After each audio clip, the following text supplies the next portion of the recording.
I could. I could be wrong. I could. I could. I could be wrong. I could be wrong. I could be. I could. I could be wrong. I could be. I could be. I could be. You know, I could be wrong.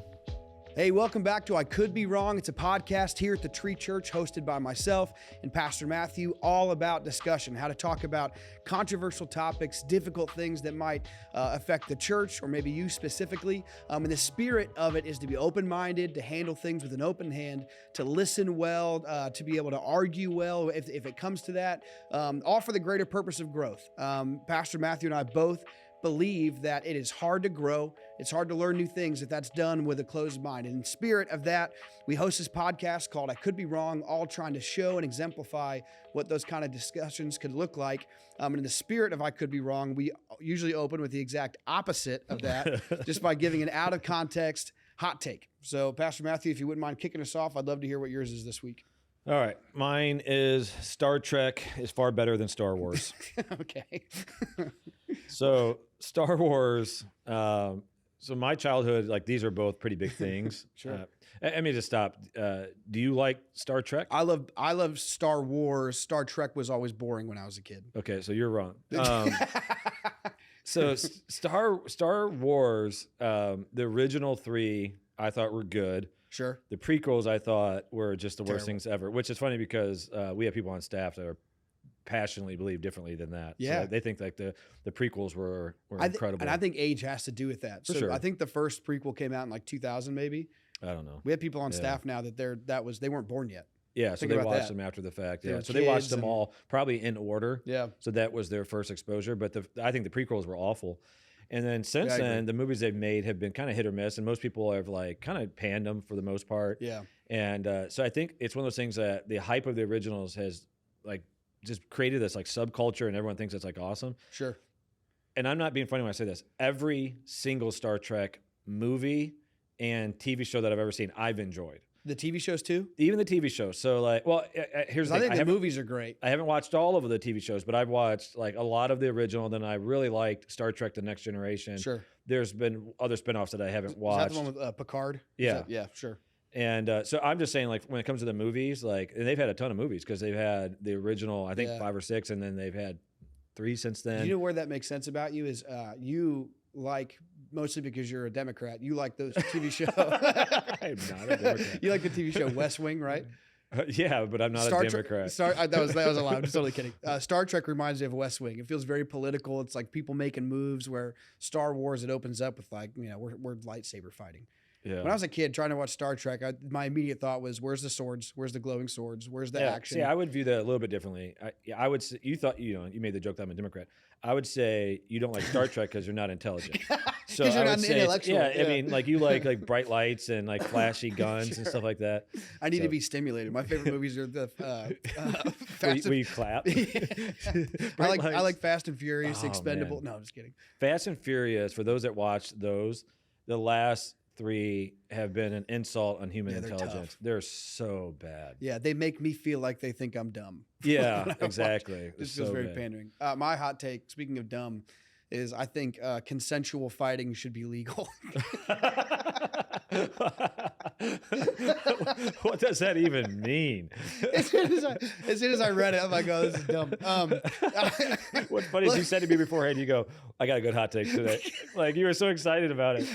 Yeah. So what I think I actually believe this too. I don't think it's just a dumb hot take. I think it makes sense. Fighting. It's not.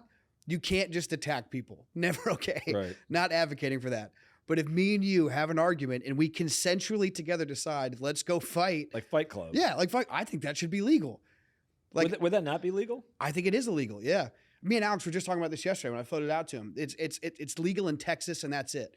In Texas, if 2 people go to a police officer, this is 100% real, and say, we're going to fight because we hate each other, he owes me money, the cop can't arrest them. Like, unless it's like that someone's about real? to, that's real. Only in Texas though. Texas is like, that could be a whole podcast. Texas is like its all own over the country. place, yeah. So I got a couple of funny things. So I have a friend that lives in Texas, and he told me, I don't know if this is still the case, but if you continue pursuit, so someone breaks into your house and you have a gun and they take off running, if you continue pursuit of them, you can shoot them if you catch them. As long as the pursuit continued. Like you can't stop and then shoot them the next day or something like Jeez. that. So again, I don't know if that's still the thing, but he told me that. I laughed so hard. That's the most Texas But thing I've ever heard. there's still like, every once in a while do a poll in Texas. and it's still like the majority of people in Texas want to what's it called when you pull away from the union? Separate. Yeah. I can't think of the term, but you know what I'm talking about. Yeah, I know exactly. Break away from the states, which is funny. Country. Yeah, they're big enough to. They probably would have their own enough weapons and stuff to form their own military. For sure. What was funny when I said that years ago, we were talking about, my brother Chris goes, like, the first thing they would do is they would take over Canada and call it North Texas. And I thought that was so funny. That's pretty funny. Yeah, I get it. This kind of used to be legal in America, right? It was Fights? people used to shoot each other, like a shootout. Like a draw? Yeah, like a draw. Like, I think it's Andrew Jackson, like, shot people behind the president of the United States. Yeah, they'd duel each other. They'd be like, I hate you. We're going to go shoot each other till one of us can't do it anymore. That's insane. So I'm not saying that. I think that's a little harsh, but I think everyone's on the same page, man. Just fight it out. Would you... Yeah, it's funny. I wonder, I mean, obviously we're giving this too much thought, but like, you'd have to put some rules about it. Don't you think, like, no weapons? Or? No weapons. Yeah. If you sneak in like a bottle or something, you're out. You go right to jail. But or no, never mind. Like, is there a place? But then does it just become boxing? Yeah. What if every town has a boxing ring, like an MMA cage? You just go in the cage, get checked for weapons, go through a metal detector.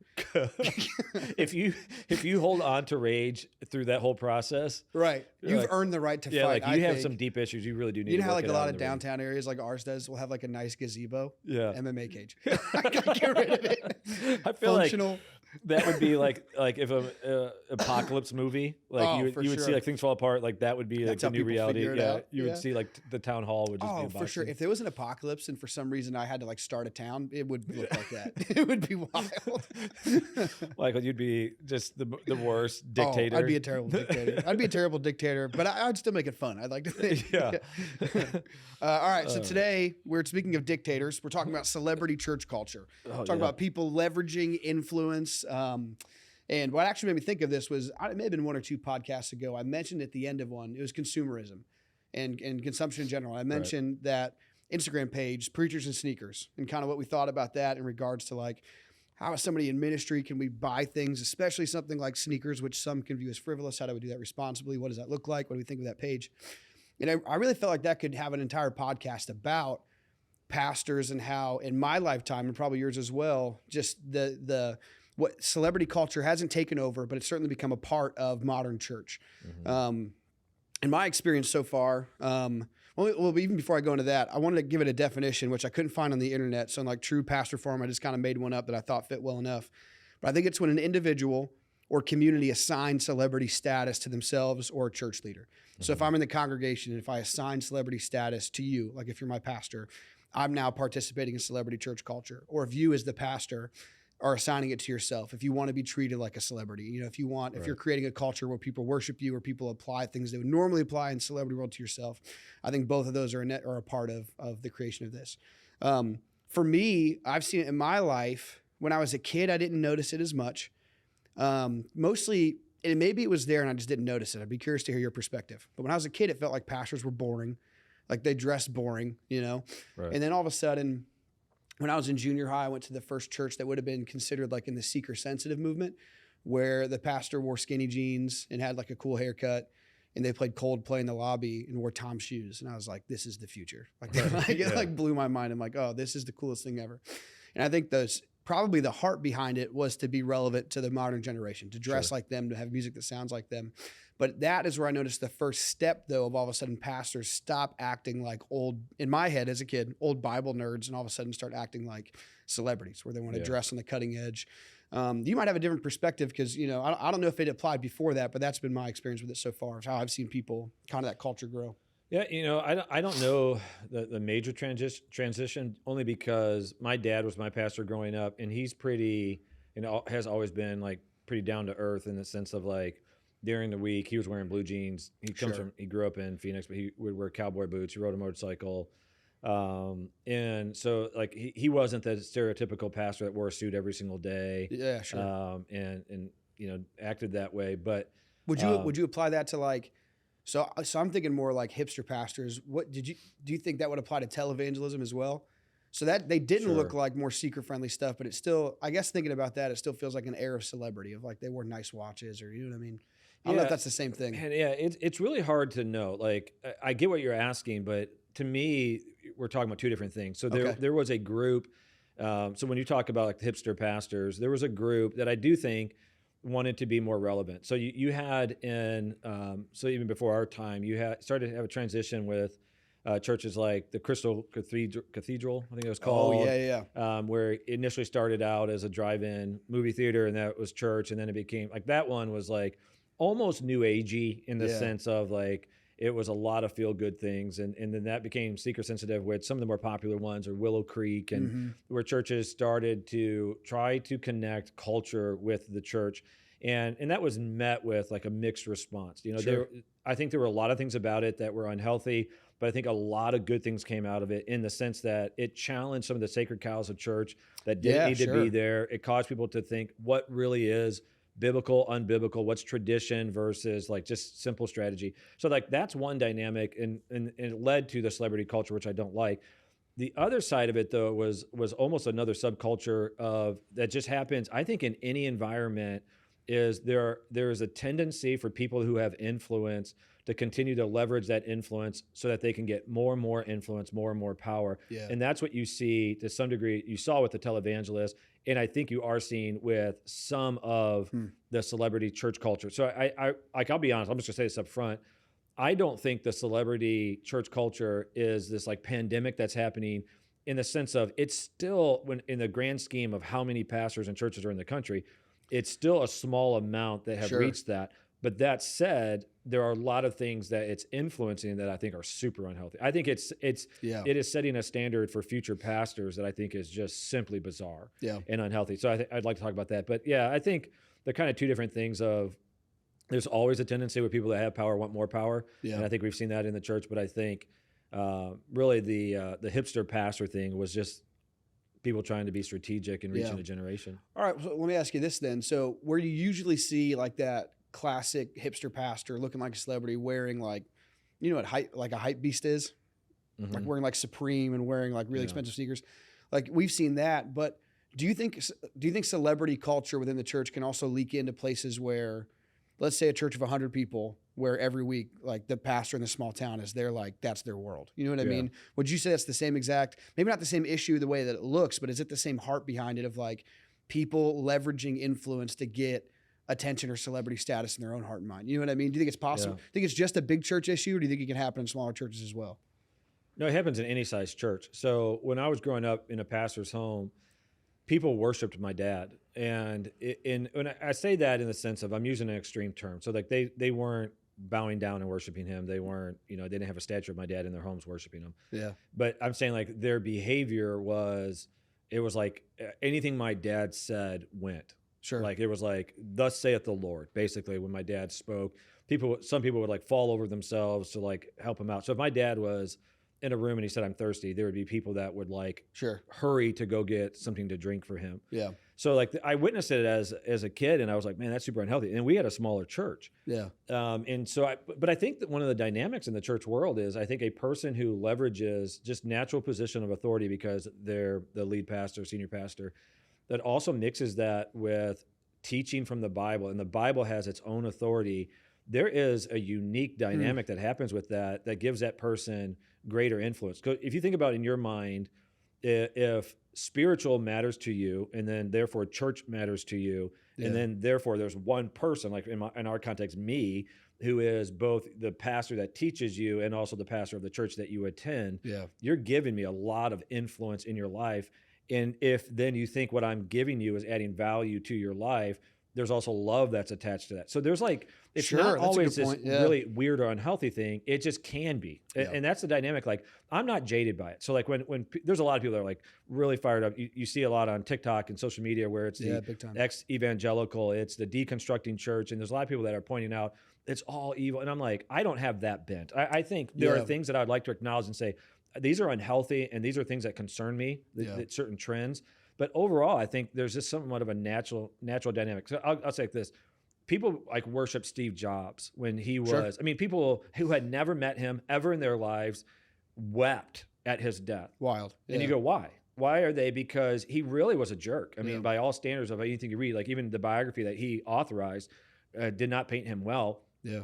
But he made products that people really liked and brought joy to people's lives. And so people felt a connection to him. And so like, again, I think there's just things that naturally happen, but it also happens in the church world. But should it not happen in the church world?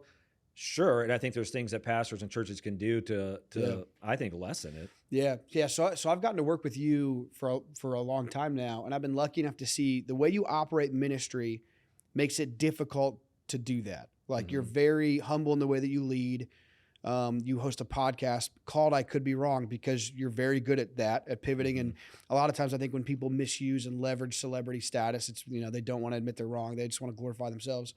You allow other people to teach on Sundays. You've built ministry that's not contingent on your personality.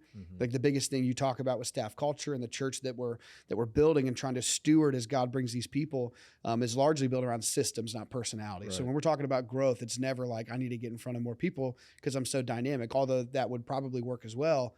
It's more about we need to build systems that are sustainable. So even that's a huge part of our conversation. That said, have you had anybody assign that to you in a way that was either like funny or uncomfortable? Somebody who was like treated you like a celebrity? Has that ever happened? Sure. Yeah. So let me speak to the first part. First of all, thank you for the kind words. Sure. Mine came about from an internal commitment that I made because of how people acted around my dad. Like I literally said in my own mind, when I go into the ministry, I'm not going to do something like if I'm thirsty and I'm in a room, I'll go get my own drink. I won't even acknowledge I'm thirsty because I know people will want to do that. So I actually said to myself, if there's a job I can do, then I'll do it versus asking other people. Now, that said, like there are unique situations where like I'm on the front row, I'm getting ready to go preach. I need a bottle of water. I shoot a text to a staff member, hey, could someone bring me a bottle of water? So that's not celebrity. That's just like, hey, can someone do me a favor? Workflow. Yeah, right. But so anyways, and the celebrity factor, yes, it happens. So like, I mean, we're in a small community and I can't even tell you the last time I went out in public that I did not run into someone that goes to our church. So there's, in some degree, you'd say like that's celebrity. I had one time I was in Kroger. This was actually funny and sad all at the same time. This lady was walking down the aisle. She looked up and she just goes, "Oh, it's you." And then she froze. She could not get a sentence out. And I'm not exaggerating. She went, and so I just started like trying to talk and like I was asking like questions that could be like one word answers, like how long have you come to the church? How you doing? And then like it was just so bad. I was like, okay, well, I'll see you later. She walked away. So like that was like a funny thing, but that was so extreme. But But again, one of the things I don't do, I don't push the limits of this. And so, but I know I have influence. Like that's one of the things. So just so you can understand a little bit of my mind and heart. Whenever I hear of, and I've even experienced this, but whenever I hear of like a church split and you hear of people following a leader that is what I would consider toxic, I understand it though. And I don't hold a grudge against those people because I understand why people give pastors such leverage in their life and such influence in their life because when it's healthy, it is a good thing. It's a beautiful thing. It's spiritual authority. It's like, but when it goes bad, like when people still want to be loyal to them, I get it. Like I understand that. And in my mind, like if a church splits and people follow a toxic leader, in my mind, the blame is assigned to the leader. Yeah, it's not 100%. To the people. Now that said, like totally I do think in maturity, you should be able to look at people's fruit and make a decision. But yeah, I mean, it's going back to the original question, like just people will come up every Sunday and talk to me and stuff. And I love it. I absolutely love it. But there are those that they're raised in culture. You can tell like there are some who call me pastor, many don't. Someone just ran into me at an event and they said, does anyone call you pastor? Cause like this person did and they're older. And I said, some do, most don't. And I'm okay with it. I'm okay with both. But you can tell like the people who call me pastor, they're probably raised in an environment where like you had to call the pastor and stuff like that. So I grew up in an environment where I saw a pivot where like worship leaders became celebrities where before they probably weren't. So like I can't name you a bunch of worship leaders in the 80s. Like there are some songwriters and a lot of people in the CCM world. So if you don't know what that means, it's contemporary Christian music, which is not church music for the most part. It's radio music. That has had Christian celebrity for as long as we've had, Christian radio, right? But that's not what worship music was. Something really interesting happened when I was a kid where it turned into worship music as well, became like marketable. So there's a band, do you remember Delirious? Right. Yeah. Like the question mark, the end of their name? Delirious like became this huge, massive band, like almost like to the church world or what like youth group culture would have been like the Beatles, like this British invasion. Right. They're so talented and they had like drums and electric guitar for the first time. And that started a pivot of like, okay, church music, worship music can be marketable. So Hillsong United came out like 5 years after that. They didn't really get super mega popular until a little bit later, but they were really early on too, where they were just writing worship music for their youth group, and it became huge. It became huge in Australia, then it came to America. And what was weird is when I was a kid, I never viewed a worship leader as a celebrity until some of those worship bands made it huge. And I remember it being like a cultural problem in my youth group. My youth pastor wouldn't let us call our worship band a worship band. He's like, you got to call it a worship team because you're not a band. He's like, I don't want you to act like Hillsong and act like Delirious. You're not those guys. First of all, good for him because he's 100% right. But also we didn't have the ability for it, and we didn't have the humility to even handle the kind of ego that we probably wanted deep down in our hearts. But that was an interesting transition where I saw not only pastors, but I also saw musicians of just people writing songs for their church become incredibly, these huge celebrities. And in my own life, that's how I viewed them too. Like to this day, if I saw Joel Houston, the lead singer of Hillsong and the main songwriter, I'd probably be like, hi. I'd probably get really nervous because there's something about when you see people garner much success and they're super successful and they might write a sermon or write a book that just becomes so larger than life or a worship song that really impacts your life in a big way. My life has been so informed by the celebrity culture of the world that it's hard not to apply it. So that's like, I have a funny story where I had a lady come to the church. I felt it was the most awkward moment of my life, but Molly thought it was super funny. She was there for it. We're in the kitchen and I went into the church kitchen to get a bottle of water and she just goes, oh my gosh, can I take a picture with you? And I was like, no. I'm like, why? And she goes, my mom we're a big fan. And I'm like, oh, okay. Like, of what? What did I do? Yeah. And so Molly who works on staff here at the Tree with us. She just was not humble about it at all. She goes, he would love to. This is his favorite thing. Just like throws me under the bus. She's like, here, I'll take the picture. Right. But it felt so weird to me. And it was and I almost wanted to be not frustrated, but I wanted to be like, this is so bizarre. But I have to realize, like, I would 100% do that, to somebody else. Like, I've been so informed by celebrity culture that I'm not in the same way that you're not going to blame people going to a church if the pastor splits, they're going to leave too. I'm not going to blame people for letting that same celebrity culture leak into the way that they view anybody of influence in their life, because I do the same thing. We got to write a song with a guy named Nate Moore a couple years ago. For the first time I met him, I thought I was cool. And then I realized I wasn't. I met him. I'm like, hi, my name is Michael. It's really good to meet you, because I was such a fan of his music. And I think that's where so while I empathize with it, I think that does come with some problematic stuff. And I think that's where we see, if you get onto like the Roy's Report right now, something like that. Is that how you pronounce it? Julie Roy's, half of it that all she wants to talk about is megachurch pastors and how they're falling.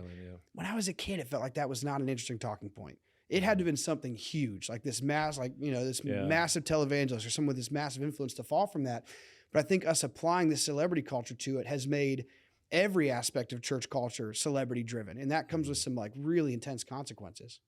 Yeah. I mean, one of the dynamics in your life that's different than mine is in your formidable years, social media took off. So for me, I mean, I'm in ministry for 5, 6 years, 7 years before there is even MySpace and Facebook. Like I've told the story before, but my brother Daniel called me from Michigan and asked me if I had a Facebook page. I think at the time he actually asked me if I had MySpace. Sure. And I said, no, I've never even heard of it. And he said, you never heard of it? And when he described it to me as like your own personal website, I was like, well, that's the most narcissistic thing I've ever heard. And I was like, that's just stupid. There's no way I'll ever have that. Yeah. So we are now in a culture where no one thinks twice about having a website dedicated to them.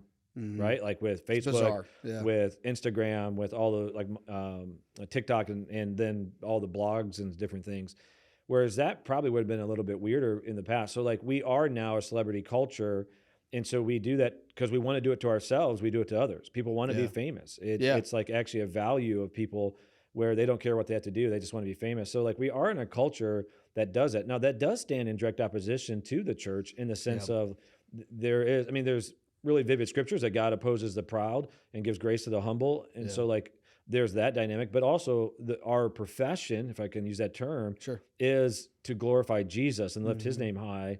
And so when we start to compete for that, that is to me where it starts to get unhealthy. So like the reason I'm saying all that is I think it's a natural rhythm of our culture to make celebrities. I think pastors have to be intentional to stop that. Yeah. And you can. There are very specific things that churches can do and can't do, or can do to stop it, or if they don't do it, we'll encourage it. And maybe we can get into that. But the celebrity culture is very destructive, and it's destructive within the church. It's destructive to the pastor, but it's killing our reputation in the world. Yeah. Because like when a pastor, like pastors morally failing has always been an issue. Right. This is not new. That's what I was saying earlier. It's like, it feels like it's bigger than ever. And I think celebrity culture is a part of that, but it's like, this social media though. It's an information culture that, sure. So like you would, like when I was a kid, I couldn't even tell you the large churches in the country. Yeah. Like you had the evangelist, Billy Graham, and you had the televangelists that were on like TBN or those type of things. But besides that, maybe only pastors who kind of ran in that circle would have known certain pastors in their denominations. But like, you just wouldn't know. Now, I mean, you could find out just about a large church in any community just by Googling it. You know? Yeah. And I can go onto Twitter and look up rumors about any of those people too. Right. Stuff that if I'm not in proximity to those churches, how in the world would I possibly know? Right. Now, everyone is so inundated with information about all these communities and cultures that they're not in or familiar with. And one of the most toxic parts of that I've noticed is that people then try to imitate and emulate what they're doing, thinking that'll be the thing that brings them success. So for me, the biggest church, probably post high school, that was the most culturally, not progressive, but like whoever's setting the bar for like cultural relevance was probably Elevation. Mm-hmm. Had the coolest worship music, the coolest album covers, all their worship leaders dressed in the coolest way. Stephen Furtick is a really dynamic teacher, and he speaks with this like really rhythmic cadence, and he's like very up and down in the way that he talks, a lot of dynamics. This really great recipe for international success. But the reality is a lot of their success comes from them ministering to their community. But here's the consequence of it. That's whether it be social media, whether it be the widespread information where now any sermon that he teaches or any worship song that's now accessible to everybody, I as a young worship leader can think, oh, well, let me act like that and I'll be successful too. Right. If I can write a song like Chris Brown, if I can write a song that sounds like that, we're feeling that right now. So this is like, I'm not trying to, I don't know any churches specifically that do this that I'm in a relationship with, but so I'm not like trying to judge anybody. But Elevation came out with an album a couple years ago that had a couple like Southern rock style worship songs on it, like Rattle, Graves in the Garden, stuff that just felt like, a little bit, they sound like a church in North Carolina with people who speak with a small country accent, right? That's all people are writing right now is country rock worship music. And it's just one of those things where it's like, none of you are in North Carolina except for that church. Where I'll see young worship leaders dress like a person, talk like a person, post pictures on their social media like they're a famous worship leader, without any of the backup to say that they've done that thing. And that to me is like literally defined, that is celebrity culture. Like when I look at what Brad Pitt wears, I'm like, I want to wear that because it's cool. Mm-hmm. That's what celebrity culture is we look at movie stars and musicians and they define what's cool for us and then we emulate it and copy it. But one of the hardest things that I've had to learn in my own like ministry career, and something that I try to tell young ministers as often as I can, is that imitating those things has never brought me any semblance of growth or success in my ministry, because that's not my community. Yeah. Understanding that like what is relevant to the community that you're in and acting accordingly. And you have to, and it's just so difficult because like I said, my mind is so polluted by celebrity culture. I want to assign celebrity to these people. That's what I'm conditioned to do. Even now as a pastor, I would do it now if I came into contact with some of these people. Right. No, I mean, what you're saying is totally accurate. So we're in an environment, and as we say this, the point of this podcast is not for us to tell what we do well and everyone else does bad. That's not the concept. Sure. But that said, okay, like the reason I think we are successful, one of the reasons is we will pause and reflect on the why behind what we're doing. And so like we're consistently evaluating everything. Why are we doing this? Is it its most effective? So the things that we do have a purpose behind it. I 100% agree with you that a lot of churches are settling for mimicking a successful church as if it is a recipe for success. And oftentimes they never even ask the question, why? Why are they doing this? And so like, even like, so Stephen Furtick, I'm not throwing shade or anything at him, but when you look at Stephen Furtick, he dresses differently than other people that I know and I run with. I'm being really genuine in this. I don't know if that's how people dress in his community. Yeah. But I don't know anyone that dresses that way. Sure. So when I see pastors dressing like Stephen Furtick, I'm going, I don't see this in our culture. So like there was a stretch there where pastors were wearing really long t-shirts and like they like went up on the side and like they had like a kind of curved on the front. That's what it was. Tight jeans and like leather boots with pointy toes. You know what I'm talking about? 100%. Okay, so and can I hit pause on that and tell you what the worship leader version of that is real quick? It's a t-shirt and a denim jacket and really skinny black blue jeans and leather boots. It's funny. Would you see lead pastors wear this? The running joke is you could walk into any worship conference and see a denim jacket. It's the same outfit. It's hilarious. And it's just so, and I don't know anybody else who dresses like that, but it's, you know. That's what I'm saying. So it's like almost a subculture because it's not even the culture that they're in. And then people are mimicking it. So like there are people that can be in a small rural town and the pastor's dressing like Stephen Furtick or one of these other pastors. And I look at it and I think, I want to challenge them to ask the why. Why are you dressing that way? So I like fashion. I like dressing different than the people in the sense of like, I'm not typically a trend follower. I'm more of like, I try to not even lead it. I just like to wear what I like to wear. You know what I mean? So like literally like a year or two ago, I just got tired of wearing blue jeans. So like I just bought a bunch of like these pants and different ones. I don't know that anyone will look at me and say I dress good, but I'm saying like I dress this way because I like it. I dress this way because it's comfortable. I like my own style. But I also know there's a bar.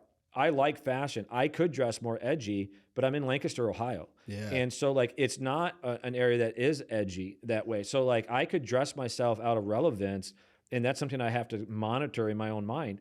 So like, again, the celebrity culture, the negative of it is churches are mimicking a church in their mind that's successful without asking the why, and they're mimicking it. So like what they're pulling from it in music style and in the way that the pastor is teaching and talking and the way he's dressing might not be relevant for their community. So like that's the part that's so dangerous is they're not taking the time to understand their culture. So there's no contextual ministry happening. It's they're bringing it in, like they're adopting a different way that might not even be relevant. And to me, that just feels very disingenuous. And it also feels like you're always going to have to be following. So you're having to look at other churches to mimic. And I just think that's like a really unhealthy way to lead. And my concern is, honestly, is that this subculture is going to be so rejected by this generation. So like, I think I've said this in a previous podcast. If not, you and I have said this in a conversation. We look back. So like our parents' generation, to some degree, would have looked at the original televangelist as somewhat celebrities, big time, like, wow. Then at some point, people started to recognize some of the unhealth of it, but then it crossed a level to where a generation after and the generation since laugh at them. Like we look at some of the way that they still act, and it is comical. It's cringy. It is. I even think some of it's demonic. I mean, like you look at it, you think this is ungodly. I mean, you look at some of these people, but it's so bizarre that I promise you're not going to see a young church get started and mimic that, right? Oh, for sure. My conviction is there are some of the even popular churches now that are acting a certain way with celebrity pastors that there's going to come a generation, and I think it's already arrived, that is deconstructing, but they're looking at that, finding it very disingenuous. And so when churches are mimicking it, it's like mimicking a televangelist. And so this generation is going to look at it and go, but that's not genuine. And so they're losing their influence. And so I think that's why churches, you need to like pause and realize those churches, if they're growing, great, but what works there might not work for yours. And it might be something that actually destroys you in the future. And I think where it's such a terrible ministry strategy is like, I think about Paul. If anybody has an argument to being like a church celebrity, it's probably Paul, because he wrote like most of what we read in the New Testament, you know? But there was such a deep humility and authority at the same time. So Paul would tell you unapologetically, nope, you're wrong. Here's 5 reasons why. Right? That's authority. That's not celebrity. You're speaking with authority, but authority and celebrity are not the same. I think that's fair to say. Where celebrity, you know, you want people's adoration. If anything, the things that Paul would say would probably lead to not being adored. Some of it's very confrontational and very, you know. But while Paul would speak with authority, he also had the humility to speak to his audience wherever he was. It's like one of my favorite stories in the Bible. It's something that I think of a lot when I'm thinking about relevancy in my ministry and how I want to communicate, is him walking into a temple with all these statues of gods and him looking at the one with no name and saying, well, let me tell you about this one right here. That's not who that is. He knows that. But Paul's more interested in, I'm going to speak in a language that's familiar to you, that's relevant to you. So if you're so caught up on the people who are setting the cultural bar in your head, man, I want to be like Stephen Furtick. And we've mentioned him, but Right. it's like, there's nothing wrong with him. But we Right, can do yeah. it. Man, I want to be like, for me, Joel Houston, or I want to be like this worship leader. I really want to sing like Chris Brown, the other Chris Brown from Elevation, right? I want to sing like these people, act Right. like these people. You're compromising the relevance of the people who are literally right in front of you, who God has called you to minister to. Right. If I'm so caught up trying to look like all of these people, I'm missing the opportunity to look at my people and saying, hey, how can I speak your language? And that's where, like I said, Paul had the authority, and he was not like some overly meek person who would never take a stand. He still spoke with passion and authority, but he did it with like relevancy and knowing his target audience. And he submitted himself to their culture, which is like the best. Like that's such a beautiful, humble heart. Right. And that's a minister's heart. So, you know? and even with Paul, there was a group that was trying to treat him like a celebrity, because there was a tension between some were choosing Apollos and some were choosing Paul. And some were saying like, I got baptized by Apollos. And other people were like, well, I got baptized by Paul. Like you see it even 2,000 years ago, that people were trying to, like, their claim to fame was who baptized them. It's one of the reasons why many believe that Jesus didn't baptize anybody. He had his disciples baptized, because he even though it would have been glory to him, like he was wanting them to have a baptism moment where they're dying to themselves to live for God at that point. But anyway, so Paul, he challenges them and he says, like, we actually, I just did a Bible study this morning on 1 Corinthians 3 with the team, but in that he's talking about unity, and Paul lowers himself and Apollos. He's like, we play a part, we were these leaders, but yet we're not the focus. So good. Yeah. And that really is what you're saying. Like Paul could have been, instead, he could have been, look at me. He could have been, mimic me in the sense of like, I'm a person of authority and influence, but he wasn't. The only way he told people to mimic him, he was like, follow me as I follow Christ. I mean, he's pointing the glory to Christ. Like, I'm walking this way, you go that way. Yeah. And I do think, like, right now, there's a draw of fame. There's a draw, and I get it, to the point of like, when I was a kid, the people you look up to were famous. Yeah. Like I liked, you liked musicians, I liked athletes, right? And you might like both, but I'm saying like, I wasn't a musician. So I was like, I loved the Michael Jordans, the Scottie Pippens, the professional athletes. And it initially, as a kid, it seemed like attractive to me. Wouldn't that be awesome to be recognized? Yeah. Wouldn't it be awesome to be so good that people celebrate you? And I think there has to be a point where that dies. There has to be a point where you go, you know what, in any form of leadership, where you realize what the goal is, what the purpose is. And for us as leaders, it's super good. It's not us. It's not to bring glory to our names. Yeah, absolutely. And if you're running towards those people, it's usually in the spirit of trying to bring glory towards you, because they have glory. So like that's I hate to say it, that's sometimes the thought of why I think so highly of different musicians, because it's like, man, I love to write a song that hits somebody like that song hit me. You know what I mean? Because there's glory attached to it. And it's not that ambition's bad. It's not, but it's more about what is that ambition directed towards. We're going to go back to Paul. Paul's ambition seemed to be, I want to reach as many people as possible. You know what I mean? And I want to teach as many people. And if that is your ambition, will that bring fame? Sometimes, you know what I mean? Right. But if that's the goal, then you totally miss the heart of God, and you can't minister the way that he called you to minister. And that's like, so that's how it hurts your evangelism. But there's something really specific I want to talk about too. I'd be very curious to hear your opinion about, I mean, you've been in full-time ministry for 25 years? 23 years. 23 years. You've been in full-time ministry for 23 years. You've seen a lot of waves of young ministers become young ministers.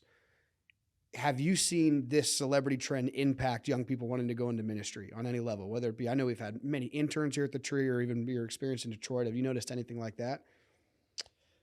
To some degree, yes. In other ways, I'd say no.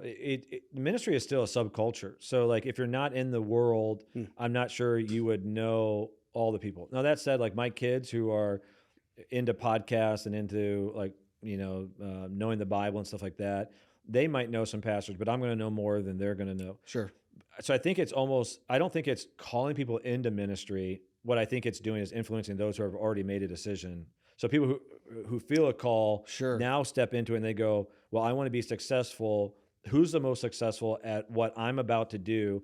And then they go, oh, I want to mimic them. And there's a danger to it because of all the reasons we listed. But like the celebrity culture, there's just so much unhealth to it. There's so many pastors that are failing because of the systems that they put around themselves. Yeah. And so like we've seen where it's been damaging. We've seen this in interns, and we've seen this in young people that are thinking about ministry. Their concept of what ministry is now is distorted because they're looking at celebrities and they're saying, that's what I want to be. Yeah. And so like they want to go from they want to go from an intern, college student to celebrity. They don't want to Speaking at conferences. Yeah, And they absolutely. want a stage. They Yeah. want a platform. And so there's even, I mean, literally want a platform. There are those that are like, when do I get to get on stage? Yeah. And we've had people literally say that. And you're Yeah. like, the fact that you asked that question, it's going to probably Means be never. probably not now. Yeah, not now or for never, sure. yeah. But like until you understand, like that's not the ultimate goal. Yeah. You know, I think I heard a pastor say this within the last couple of years. There, two different pastors influenced me this way. There's a pastor that I knew. He retired a few years ago and transitioned into a ministry to help pastors. But he pastored a church in Phoenix that's like 35,000 people. And there's a good chance you've never heard of this pastor. Mhm. And I know him. I mean, he's a super kind guy. I mean, like we talk periodically, connect multiple times a year. But I was talking to him and I was just talking to him about his ministry and stuff. And I never asked the question directly, but in my mind, what I was wondering is, why are you not more famous? Because you're pastoring one of the largest churches in our country. How have I never heard of you until like I met him like this roundabout way? But then he answered the question one time we were talking about it, because he was talking about these pastors that want to be famous and stuff. But he goes, I chose not to do books. I chose not to speak at the conferences. And I asked him point blank, I was like, were you asked to speak at them? He's like, all the time. I was asked to speak at conferences. I was asked to travel around to all these other churches. So churches around the country was asking him to come and speak. And he goes, I'm not a national pastor. I'm a local church pastor. Wow. And he said, and I'm going to operate accordingly. So I heard him say that. Then I heard this other person during COVID and stuff talk about, they said, a lot of you pastors are acting like you have a national platform. That's how you are on your messages that you're delivering. That's on the feed that you put online. And they're like, you are a local church pastor and you need to operate that way. Wow. And that was challenging to me. I was not trying to be on a national level, but I realized how they're speaking, how they're acting, how they're carrying themselves is as much for the camera and those watching online, more so for them than it is for the very people in the room. Yeah. And so like, even one of the ways that I keep my heart in check, and I say this, I don't say this with arrogance. I hope no one hears it that way. I'm confident if you were to talk to our church would say that when I'm speaking to our church. Like I think people feel a genuine connection because I'm looking in the room, I'm engaged in the room. My topics are for the people in the room. My heart's for them. Like, and I know people watch all around the country to our church. I know that because we have people that will message in. But it's like, oh, that's nice. Yeah, you know what I mean? But I am a local pastor. Yeah. And if God gives me influence above and beyond that, he's going to have to make that really clear to me that he wants me to engage that at all. But he has not. And so I am a local pastor. And here's the thing. So we have an incredible worship team that you lead. Awesome albums. If that takes off, I am not threatened by that at all. If that's the pathway that God opens up, I can celebrate that. But God needs to open it up. And that's the thing. I think people are trying to manufacture their own pathway, and it's causing them to damage the ministry that's in front of them.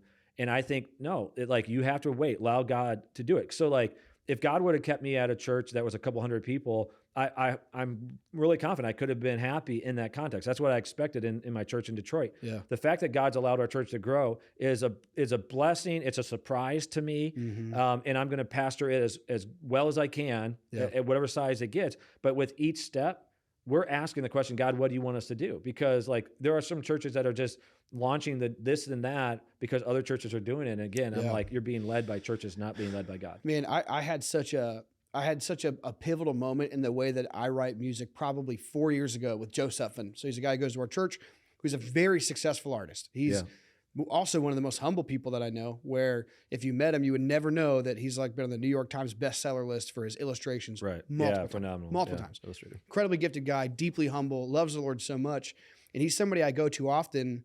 Like I still probably talk to him once a week just to bother him about stuff. Like, what do you think about this? What do you think about this? Because he's just has been through so many great things before I have, and he's a good person to bounce things off of. But I remember years ago, we wrote an album. It was like the first real album we did. It was called Brokenness and Glory. And I felt really insecure about it because I was like, dude, these songs are kind of weird. And if you go back and listen to it now, it's not that they're weird and like experimental music. They just didn't sound like the stuff that was on the radio at which the is time. why I loved it and still love our music. But but that was a hard thing, right? Because sure. think from my perspective, I'm like 26 at the time, and I'm like, but I want it to sound like it should be on the radio. Sure. Because I want to be on the radio. You know what I mean? Like that sounds cool. Like I want people to think it's great. And it's not, that wasn't the spirit. The spirit behind writing it was for our church, to minister to our church, to write songs out of our community. But I wasn't going to lie to myself and say those late night dreams like, yeah, but wouldn't that be cool? And I had this insecurity, and I asked Joe before we released anything, I was like, hey, like, I feel like this is too weird and it's not the stuff that's out there. Should we pivot and try to change some of the compositions? Should we try to change some of the lyrical content? We wrote it's basically a concept album about Isaiah and this gnarly moment of humility, whereas before God saying like, I shouldn't be here right now, right. Kind of a challenging thing to like ask a ton of people to sing to, but our church really connected to it. I said, I'm insecure about that. Is this dumb? Is this a bad idea? And he said, well, he's like, the alternative is you write songs that sound like Hillsong Young and Free, who was huge at the time. It's like, but then no one will listen to it because they just already have Hillsong Young and Free. He goes, it'll just be Hillsong Young and Free, but worse. Like you'll just write songs like Hillsong Young and Free with less hooks. He's like, if you wrote this album for your church and for your community, he's like, don't you dare compromise that. Yeah. Because at that point, it's a question of your ambition and what it was the heart behind it. And he said, and also practically, there is the off chance too that because it's unique, people connect to it in a unique way. So even as like, as speaking on the more vanity side of wanting to see things grow, he's just like, the only things that really grow like that aren't copycats. Like somebody has to be, so Hillsong Young and Free popped off because they were the first band at worship team to ever do that. All the people who sound like that haven't had that success. Right, it's like, trust what the Lord is doing in your community. And if his audience that he would desire for it is bigger than your community, allow it to happen. He's like, but keep writing for your community. And it was one of the most like defining moments where it's like, that's how I'm going to write music forever. So when I write like folk music for myself, when I write, I think about is this for me? Is it for my church? Is it for my wife? And I write appropriately for that audience, and I write to honor and to glorify God. And that's it. And the moment that I feel like I compromise it, I'm just doing an impression of it's the problem of celebrity culture. I'm doing an impression of something that's been successful and robbing the people in my community that God may have given you that song for in the first place. And I see it really breaks my heart seeing young worship leaders specifically, I feel like are like suspect to this. So I mentioned Chris Brown. He's this massive worship leader at Elevation, really successful. I've seen a lot of young worship leaders dress exactly like him, have the same haircut as him, try to sing just like him. And here's what's really curious about it. His Instagram profile is private. He doesn't go on solo tours. You know what I mean? Yeah. He never posts on anything, he just seems to be interested in ministering to his church. Yeah. And he happens to write just bangers. Like he writes great music. It's healthy though. And it is healthy. Yeah. The problem comes from young worship leaders who are emulating him, thinking, you know what I mean? Where it's like, where it's people like me, like, well, I need to write a song like that to be successful. It seems like when you take an actual inventory of pastors who've been wildly successful, it's because they wrote a book that really helped minister to people, worship leaders that are writing stuff. Not all the time, but I'm optimistic enough to say most of the time they're people ministering to their communities and their churches, and the Holy Spirit supernaturally blesses that to minister to more people in that community. For sure. So one of the things, so you talked about in worship leaders, them mimicking. My world is more like lead pastors and how they teach and different things. I think one of the things with celebrity pastors that really concern me is once a pastor crosses over and now they are speaking to a national audience, but they're doing it from the platform of a local church. You understand what I'm saying now? Yeah. So like they realize every sermon that I give is going to be watched more by people around the country than it is the people right in front of me this week. Once that crosses over, what can happen is the teachers, they start to compromise their teaching because they don't want to lose the national audience. So they're not going to take stances on sin issues. They're not going to take stances on anything that can be controversial because it will make national news. So I'm going to name a couple of people that I think do this well, so that I'm not going to name any I think do poorly because I'm not going to throw shade. I don't think that's healthy. Sure. But you have a Robert Morris who is in Dallas. Yeah. Whenever I hear Robert Morris teach, and I don't agree with everything he says, but when I hear him teach, he very much seems like he's preaching to a church in Dallas. Yeah. Like his body language, the way he's engaging, the topics, his stories, like it's very Dallas driven. It's like for that community. I actually think Craig Groeschel's that way. Craig Groeschel most likely is pastoring the largest church in the country. I think they have 40 campuses, Life Church. They actually won't even release their numbers because of it, but they'll have over 100,000 people engage them online during their sermons and stuff like that. So like his influence is very, very large. But I've heard him preach really hard truths. I've heard him, and when he speaks, you're like, he's talking to his church, who happens to also be watched by people around the nation. I could tell you a list of other pastors that I listen to at times have seen, and I'm like, oh, you're talking to a national audience right now. And the difference is they won't take head on controversial topics. They won't take on issues of sin. And then even some of them will get interviewed by a secular environment. So they might be on a radio station or something. And without fail, they'll always get point blank asked questions about whatever's popular, about gender, about sexuality, about identity, different things like that. And they'll hem haul around it. They won't give a solid answer because they're afraid of losing their national influence. And my fear, though, is like there's even Christians who follow those pastors.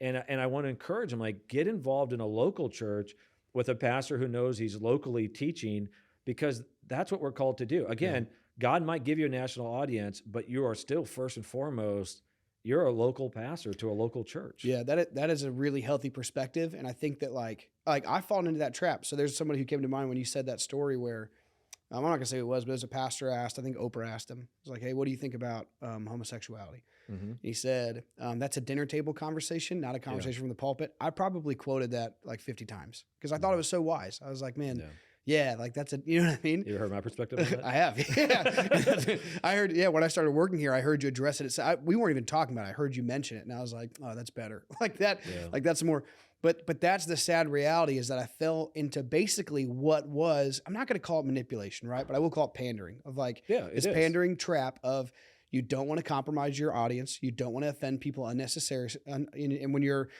we see it a lot. Let's look outside of church world for a second. A really smart person might be a great political commentator, someone who might just dissect stuff rapidly, really great. You'll see people compromise once they hit a certain level of success, where it's like, oh, now this is clickbait. Like you got success from being a thought leader and from having really good thoughts. Now you have your podcast and your YouTube channel where you say really crazy stuff, then have to try to back it up because you're clever enough to, but it's because you're pandering, because you're making money. That pastors to me throw that same vibe where it's like, oh, you compromised. Like that's not what the Bible says, or you know what it says, you're not just talking about it, or you don't want to talk about it because you want to compromise the overall audience. And I fell in that trap too, of thinking that it felt wise and like peaceful and kind. But the reality is it's just the opposite of ministry, where again, going back to Paul, where he had enough courage to say the hard thing, but to do it with kindness and humility. And then God obviously brought him influence to the point where it is now the Bible. You know? Sure. So Paul, the reason why he was able to address those things is all of us are going to be motivated by some degree of fear. So you're going to be afraid as a pastor. You really have you have two sides. You can be afraid of cancel culture, as in whatever that is, that your church will cancel you or the national news will cancel you. Like, so there's one side cancel, or you can have a fear of being canceled by God. And that's really, so Scripture says the fear of the Lord is the beginning of knowledge and wisdom. You have to begin with understanding, I don't want to compromise the platform God has given me.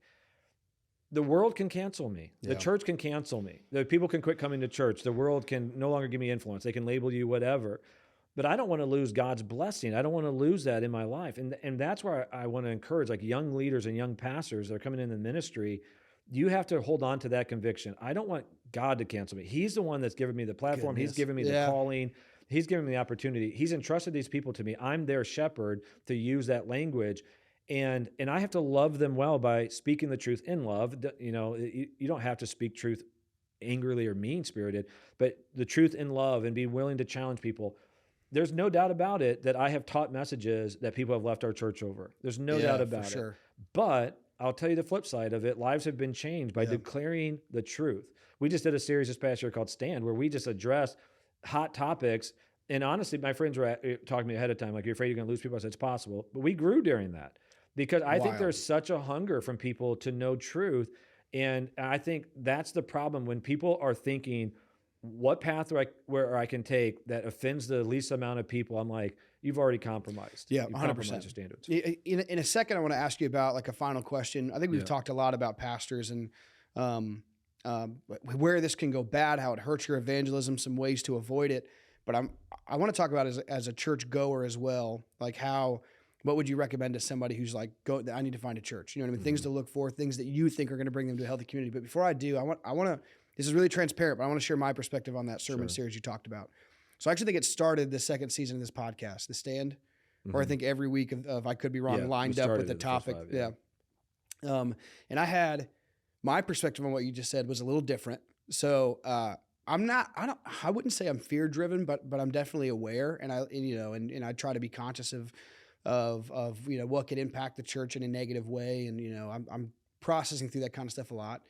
And I remember you said that we're going to do The Stand, and I remember being in the teaching meeting thinking like, that is a bad idea, because I knew where we were at as a church. We're bouncing back from COVID, where we know like, okay, right now we're at a place of asking the question, and God's been so generous we have hit those numbers again, but will we ever hit the numbers again where we were pre-COVID? And like, is now the time to like shake things up? Is now the time, Matthew, to like, let's pick the 5 like hardest hitting things and let's talk about it, because no one else is. And if they are, they're probably not the most informed from a biblical worldview. Let's do it. Right. And I never had an issue with the logic of that and the value of that. It's just scary. As an employee, it was like, man, that is gutsy. I don't know that I would do that. And then to see the church grow through that was like such, in the same way that when Joe told me about like his thought about releasing those songs, that was the same thing of like a cornerstone moment of like how I view ministry and how I view of like, just, man, if you feel like the Spirit of God is pressing you to do something, even if it's scary, like, outfaith the scariness. You know what I mean? Because it's just been proven over and over again. I don't say this to lift myself up, but I want, just so everyone has context, I lead and live with the deepest, healthiest fear of losing God's blessing, and not in an unhealthy way. I don't think God is a manipulative God. I don't think he's looking for an opportunity to disqualify me. I don't live in terror of it. I live in a deep respect of God, that if I walk in obedience, he's going to bless me.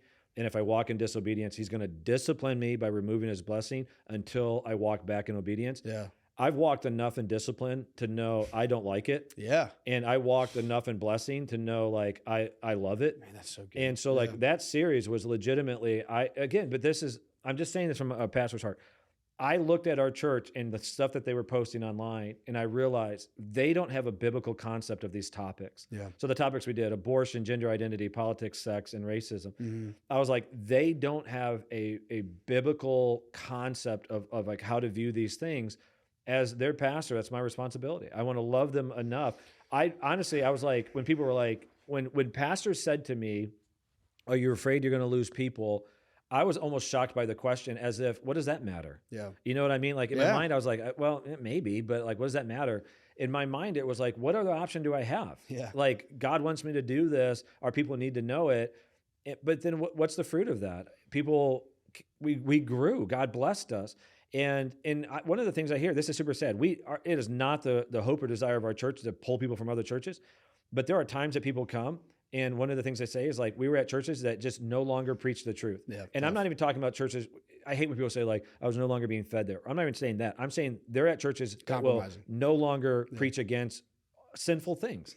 And they're like, we were shocked that you guys would be willing to do that. So all that said is like, again, as a pastor, asking yourself, am I really pastoring a local church? Yeah. Am I doing things God's called me to do, or am I mimicking someone? Yeah. And I fell into that trap early on, in the sense of when I was young in ministry, I was going to conferences like Catalyst, which used to be, it's not a conference anymore, but it used to be the most current young adult. It's crazy to think that's not even a conference anymore. It was huge. Huge. That was the thing. Yeah. 15,000 people would go to it. I mean, it was like all the big names and stuff. And I went there, and so you would hear these pastors speak, and they had cool churches, and so you did mimic them because you're trying to figure it out. You're trying to figure out your voice. You're trying to figure stuff out. But at some point, you got to cross over and realize, I got to find my voice. I got to find our culture, and then you got to lead from there. Yeah. One of like the funniest examples of that, where you can see, it's just like, I remember being in Bible college and just seeing young communicators. We're all figuring it out. We're all figuring out how to talk to people. You could tell who people liked via how they act on stage. So Francis Chan was huge when I was in Bible college. He wrote, he wrote, was it Crazy Love or something like that? Huge book, right? But he talked, and he always seemed like he was holding in a sneeze. He was just like, I just don't understand. He would do this with his hands. The amount of people that I saw in Bible college, they'd get up and teach, like, I just feel like the Lord's telling me, it's like, put your hands down. Right, yeah.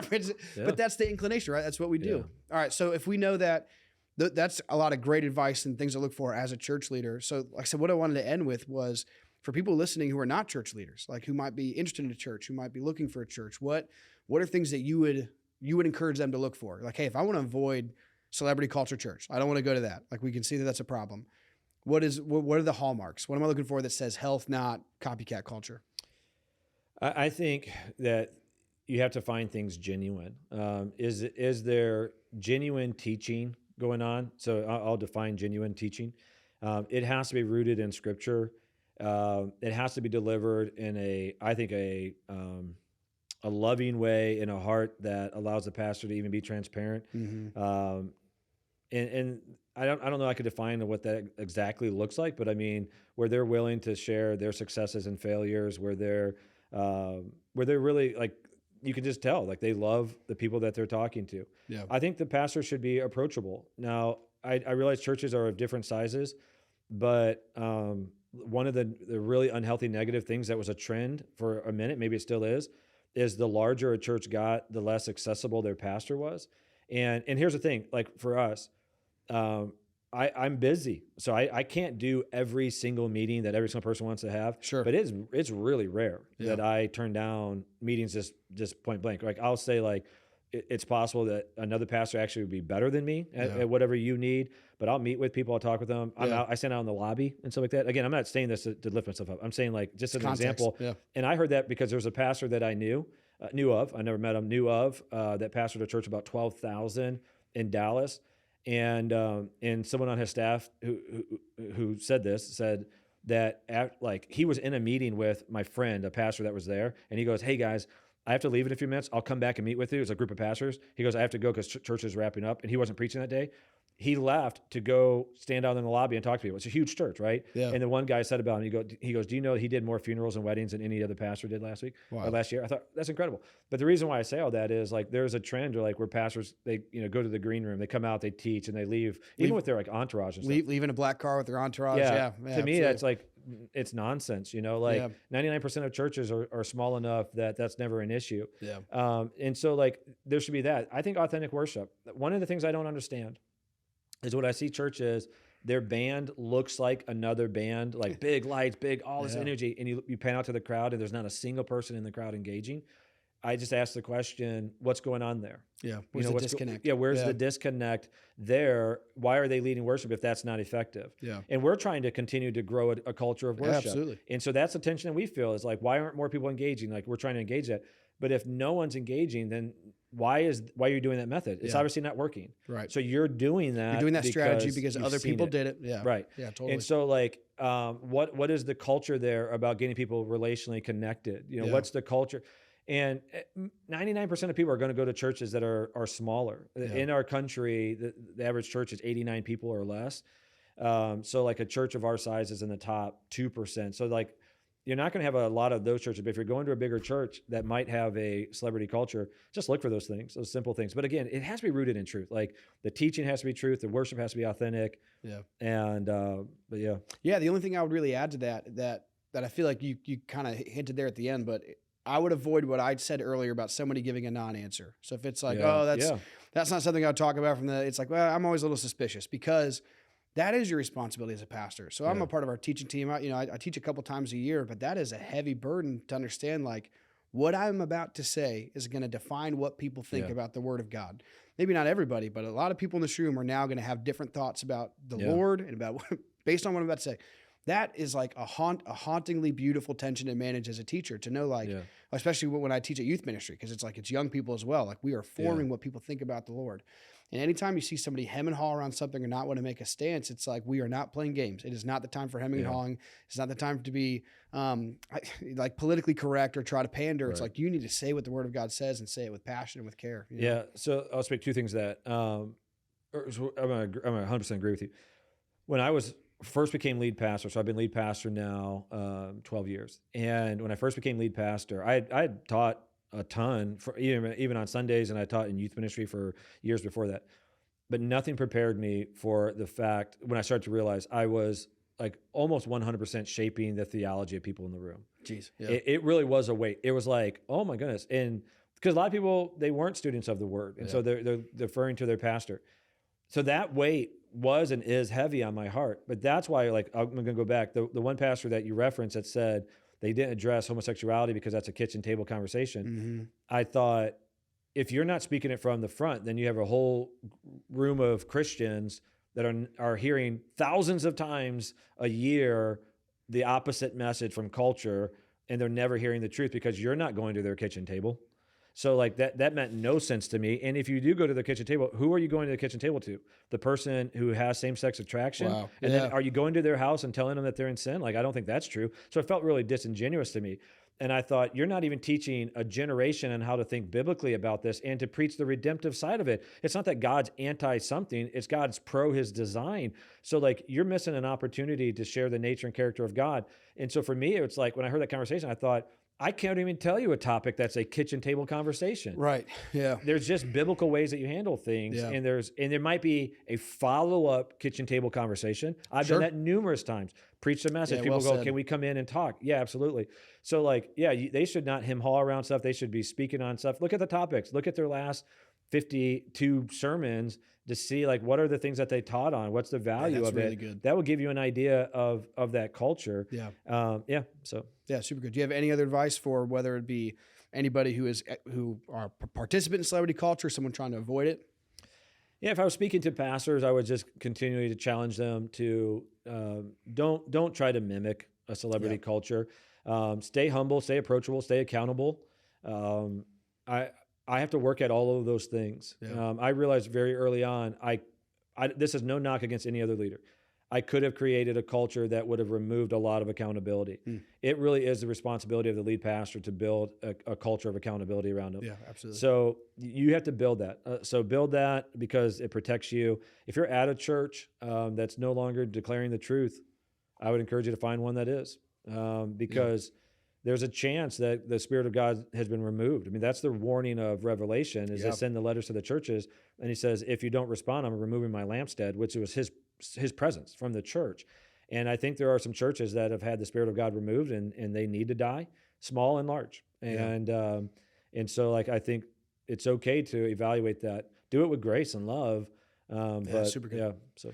Yeah. Well, hey, that is this week's episode of I Could Be Wrong, and I really hope it did two things. The first and foremost, I hope it pointed you to God, whether you're someone in ministry, whether it be a person who goes to church or someone who you don't go to church at all. You don't know anything about faith, but you're interested in conversation. I hope this pointed you to him and to God's glory. I hope it edified you. And secondly, I hope it gave you tools and resources of how to communicate, how to talk about difficult things, and how to do it with kindness and care.